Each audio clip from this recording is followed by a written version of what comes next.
ఈరోజు మనకి ఎన్ని సమస్యలు ఉన్నాయి? చాలా సమస్యలు ఉన్నాయి. ఆత్మీయ గుడ్డితనంతో చాలా మంది ఉన్నారు. ఆత్మీయతలో చచ్చిపోయిన వారు చాలా మంది ఉన్నారు. శరీర బలహీనతల చేత చాలా మంది ఉన్నారు. అవిటి వాళ్ళుగా ఉన్నారు, గుడ్డి వారిగా ఉన్నారు, కుంటి వారిగా ఉన్నారు. ఎక్కడ ఉన్నారు అంటే దైవ సన్నిధిలోనే ఉన్నారు, యేసు వెళుతున్న స్థలంలోనే ఉన్నారు. అయితే పిలవకుండా కామ్గా ఉన్నారు.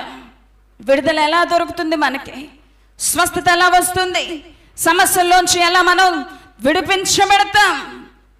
కాబట్టి నువ్వేం చేయాలంటే కామ్గా కూర్చోడానికి ఇది సమయము కాదు. నువ్వు కామ్గా ఉంటే పనులవ్వవు.